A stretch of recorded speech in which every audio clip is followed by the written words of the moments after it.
Hey, dear buddy, I'm back with another magical story for you today.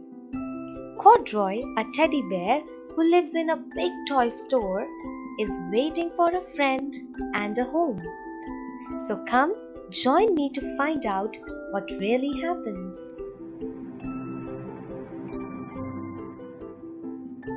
Corduroy is a bear who once lived in the toy department of a big store. Day after day, he waited with all the other animals and dolls for someone to come along and take him home. The store was always filled with shoppers buying all sorts of things, but no one ever seemed to want a small bear in green overalls. Then one morning, a little girl stopped and looked straight into Corduroy's bright eyes. "Oh, Mommy," she said, "look, there's the very bear I've always wanted." "Not today, dear," her mother sighed. "I have spent too much already. Besides, he doesn't look new. He's lost the button to one of his shoulder straps." Corduroy watched them sadly as they walked away. "I didn't know I had lost a button," he said to himself. "Tonight I'll go and see if I can find it." Late that evening, when all the shoppers had gone and the doors were shut and locked, Corduroy climbed carefully down from his shelf and began searching everywhere on the floor for his lost button. Suddenly he felt the floor moving under him. Quite by accident, he had stepped onto an escalator, and up he went. Could this be a mountain? He wondered. "I think I have always wanted to climb a mountain." He stepped off the escalator as it reached the next floor, and there before his eyes was a most amazing sight. Tables and chairs and lamps and sofas and rows of beds. "This must be a palace," Corduroy gasped. "I guess I have always wanted to live in a palace." He wandered around admiring the furniture. "This must be a bed," he said. "I have always wanted to sleep in a bed." And up he crawled onto a large, thick mattress. All at once, he saw something small and round. "Why, here's my button!" he cried, and he tried to pick it up. But like all the other buttons on the mattress, it was tied down tight. He yanked and pulled with both paws until pop! Off came the button, and off the mattress Corduroy toppled, bang into a tall floor lamp. Over it fell with a crash. Corduroy didn't know it, but there was someone else awake in the store. The night watchman was going his rounds on the floor above. When he heard the crash, he came dashing down the escalator.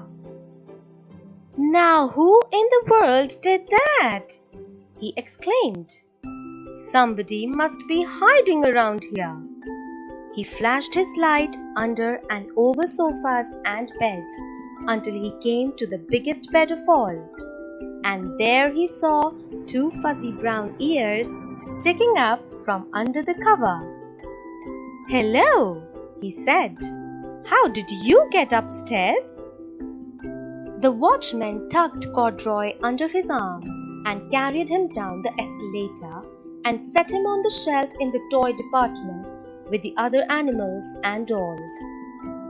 Corduroy was just waking up when the first customers came into the store in the morning.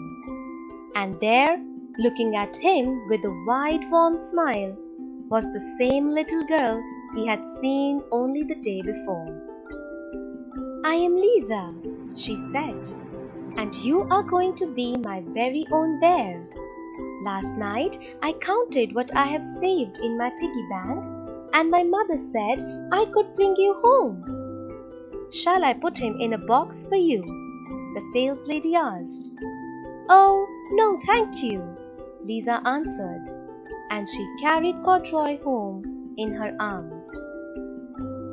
She ran all the way up 4 flights of stairs into her family's apartment and straight to her own room. Corduroy blinked. There was a chair and a chest of drawers, and alongside a girl-sized bed stood a little bed just the right size for him. The room was small, nothing like that enormous palace in the department store. She ran all the way up 4 flights of stairs into her family's apartment and straight to her own room. Corduroy blinked. There was a chair and a chest of drawers, and alongside a girl-sized bed stood a little bed just the right size for him.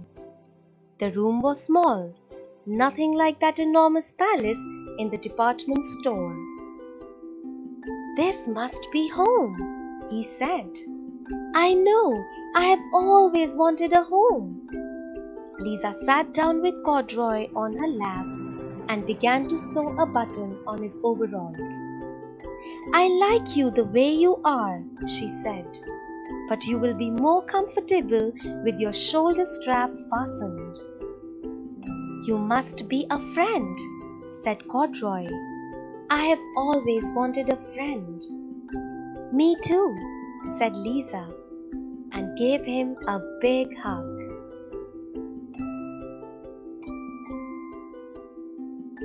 I find Corduroy and Lisa's friendship a very special one. Lisa didn't want any big bear or a prettiest doll from the toy store. All she wanted was Corduroy, because she felt good when she saw him, even though he had a missing button. This makes me wonder that how we find love and comfort with people around us, no matter how they look like or where they are from.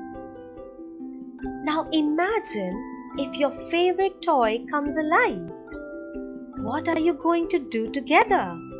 What would you say to it? How would your day look like with your favorite toy alive? Well, you could draw or write about it, but don't forget to give a big hug. Hope you enjoyed listening to today's story, and I shall be back soon with more fun. Happy listening!